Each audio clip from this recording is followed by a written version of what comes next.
This is English, but so is this. And this one's better. And I'm going to show you how to use it. You know, one of the reasons why English spelling is such a mess, and it is a mess, is that we're using the wrong alphabet. What's wrong with the Roman alphabet? Well, there is a clue in the name. It was originally used by the Romans, and the Romans were not speaking English. That's why their alphabet doesn't have a letter for the in that, or the ch in chat, or the sh in share. It also has nowhere near enough vowels to represent all of the English vowel sounds. Now, we've done our best over the centuries to try and deal with that by hashing together letters, by doubling, tripling, or even quadrupling them in a way that is, to say the least, inconsistent. So is it time for a change? Is it time for this? This is the Shavian alphabet, an alphabet designed specifically for the English language. Every sound that you can think of in any word you can think of in English is represented by these 48 letters. Just a second.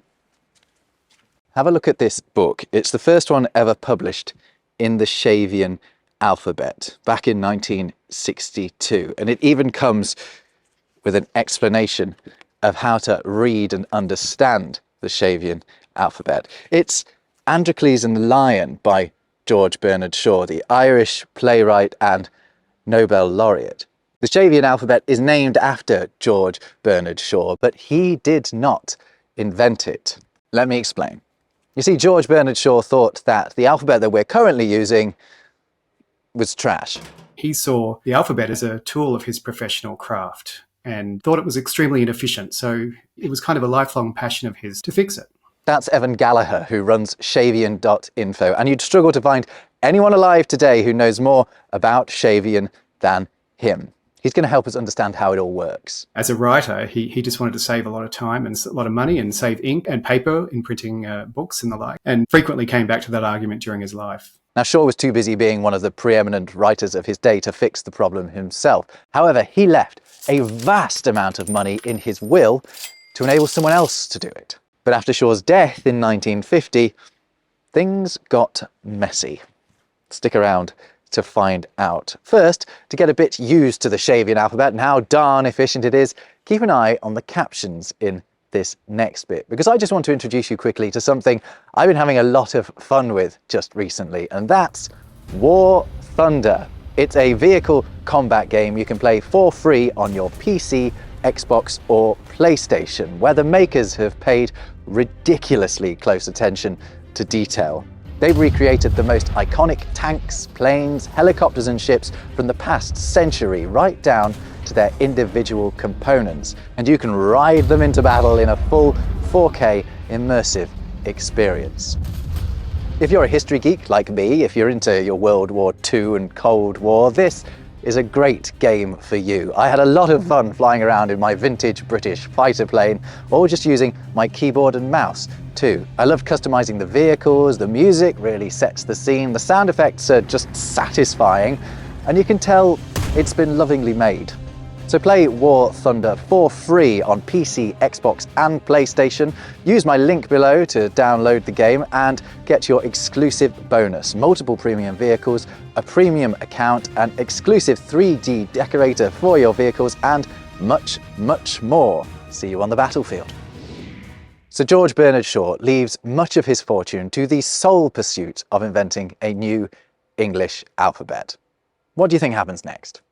Well, exactly what GBS almost certainly knew would happen. The will is contested by a couple of worthy organisations who felt the money really ought to have been in their hands.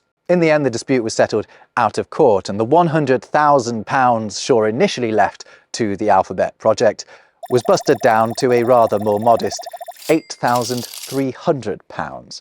But that was more than enough to run a competition with a cash prize of £500,000 for someone to design the new alphabet. An alphabet that Bernard Shaw insisted would need to have a minimum of 40 characters to properly represent English. As you can see here, he quite literally did the math. He also stipulated in the will itself that the alphabet must enable English to be written without indicating single sounds by groups of letters or by diacritical marks. So basically no accents. In the end, around 500 people entered the competition, which had received shed loads of publicity from the court case. However, the judges weren't blown away by any of the entries. Inventing an alphabet is hard, it turns out. I should know. I've tried. Yes, all right, I should have got rid of C. You can stop telling me now. The prize money ended up being shared between 4 entrants, but after a bit of refining, one of the 4 alphabets emerged ultimately victorious. This one, by an art graduate named Ronald Kingsley Reid, a man who could accurately be described as letter obsessed. This is the Shavian alphabet.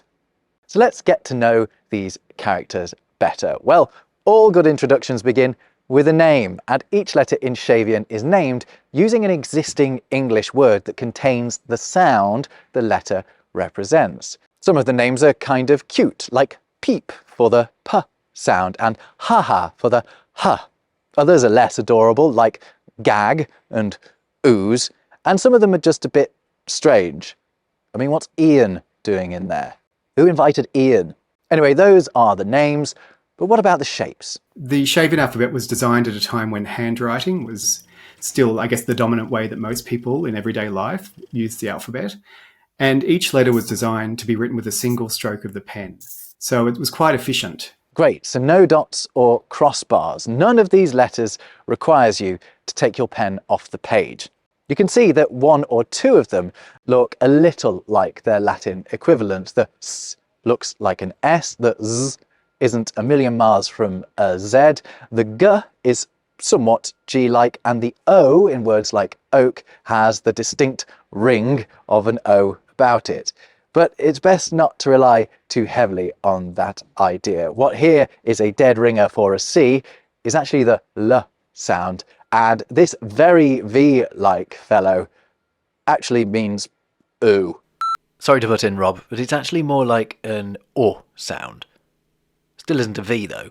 But anyway, mostly these letters look nothing like the Latin alphabet, and that's because their shapes follow a logic that our existing alphabet does not. Their shapes are based on their sounds. You see all these tall letters? All but 2 of them represent what are called voiceless consonants. These are the consonant sounds you make without using your vocal cords. Sounds like P, T and S, which you make just using your breath and your lips. Go on, try it. P, T, S. P, T, S. You see? Not using your vocal cords. On the other hand, most of the deep letters represent the consonants where you do use your vocal cords, like B, D and Z. Can you hear it? B, D, Z. Your turn again. You'll notice that a lot of the deep letters are just the tall letters rotated through 180 degrees. And that's because B and P, for example, are similar to each other. Just one of them is voiced. The same goes for D and T and others there too. The remaining 4 tall and deep letters, yay, hung, whoa and ha-ha, are just designed that way for convenience. I think it's to stop them being confused with others. I'm not totally sure. The others being the so-called short letters, which include what are known as the liquid consonants, as at the start of Loll, lol, and raw, the nasal consonants, and and the vowel sounds. Have you ever noticed that all our existing vowels are short letters too? So that's the 40 sounds George Bernard Shaw reckoned we needed letters for. So what about the other 8 in Shavian? Well, these are all compound characters that incorporate common combinations of sounds, like ear and u. But there we have it, our new phonetic English alphabet. Except, hold on a second, is it actually phonetic? Evan? It's often described as phonetic, but I think really it's better described as phonemic, which means that it represents, I guess, the common types of sounds across English accents, but doesn't represent the exact sound that that each of us says. Right, so this is a little tricky to get your head around, but just let me try to explain. The Shavian alphabet does not tell you how to say a word like the International Phonetic Alphabet does. It tells you which of the sounds in your own personal repository of sounds to apply, because not everyone speaks English the same way. So for example, think of how you say the word helicopter, specifically how you say the end of that word. Do you actually pronounce the R? Because I don't. I say helicopter, as do speakers of British received pronunciation or Australians like Evan. Authorities are investigating the conduct of a peckish pilot who landed his helicopter right next to a Macca's to pick up his takeaway. But speakers of so-called General American English, just as an example, do pronounce the R. Helicopter. Can you hear that sound despite my atrocious attempt at an American accent? So if Shavian were a phonetic alphabet, the word helicopter would have to be written differently by a speaker of British received pronunciation than by a speaker of General American, like it is in the International Phonetic Alphabet. But that isn't the case. That last letter in the Shavian word helicopter, the compound letter array, isn't telling you what the end of helicopter should sound like. It's telling you to use whatever sound your accent makes in these situations. It's a good system, but one that forces you to become acutely aware of what sounds you're actually making and when. One of the first things people realize when they start learning Shavian is that, hang on, I have an accent because I'm reading what other people are writing and it's not how I say it. So you begin to see English in a different way. And it's quite kind of liberating to see your own language that way. We're used to sort of the cognitive dissonance of reading letters in words that aren't actually pronounced and haven't been pronounced for hundreds of years. And just seeing it written as we speak is quite a novel experience. So when writing in Shavian, are we just supposed to replicate our own speech on the page? Well, not exactly. There is a standard, but it's not mandatory. No one obviously can enforce a standard in Shavian. The standard was established in Androcles and the Line, which is based on British received pronunciation. And so it's got those very British vowels. Today, people tend to spell either according to the way they speak themselves, or they adapt to the standard, or they go somewhere in between. I tend to think of the standard spellings in Shavian as more like a theme on which people can make their own variations. An interesting case is proper nouns, so names for people and places. Writing just a year after unveiling his alphabet to the world, Kingsley Reid said, "It is hoped that we can agree how to spell our countries," and he recommended the following. Interesting, he opted for New Zealand and not new. By the way, the dot in front of each of those is called a namer dot. It's Shavian's replacement for the capitalization of first letters. Other punctuation is pretty much the same as we use now, although some people drop all or some of the apostrophes. Anyway, those are countries, but on people's names, Kingsley Reid said, "Obviously our own names should be spelt as we wish them spoken. Though no Britisher will spell a British John otherwise than John, there's no reason why an American John should not be John, he so wishes." That's interesting, isn't it? So if we were to adopt Shavian, I might suddenly find myself spelling my name, Rob, differently to other Robs or Robs around the world. How would it work with your name? But why should we adopt Shavian? What's the point of it? Well, it goes back to George Bernard Shaw's original aim. It is more efficient. Think about it. This system not only gets rid of the need for multiple letters to make single sounds, but it also eradicates silent letters completely. Shaw once wrote, "I should be able to spell though with 2 letters, should with 3, and enough with 4. 9 letters instead of 18, a saving of 100% of my time, and my typist's time, and the printer's time, to say nothing of the saving in paper and wear and tear of machinery." The Shavian alphabet achieves that, and would come as enormous relief to Shaw's typist, I'm sure. Another space-saving characteristic of Shavian is that double letters are banned, unless the repeated letter is actually sounded out twice. The double N in unnamed is fine, because you hear 2 N's, unnamed, but the double N in the word annoyed is just frankly annoying. Oh, and also, some common words have been reduced to just a single letter representing the dominant sound in them, namely the, of, and, to, and for some modern users, for. All of these little savings soon add up. How much more efficient is it? I've never really done the statistics myself, but I think I've read that it's about it saves at least 1 in 6 letters. When you see Androcles in the line on the page, the Shavian alphabet takes about 2/3 of the space of the Roman alphabet. Partly that, I think, reflects the streamlined design of the letters, but also it reflects the absence of redundant letters that don't contribute to the sound of the words. Okay, let's do our own little experiment. This is the preamble to the US Constitution in the Latin alphabet, and this is it in Shavian. What a time saver. But you know what isn't saving anyone's time? Having to learn 48 letters instead of the 26 we have to deal with now.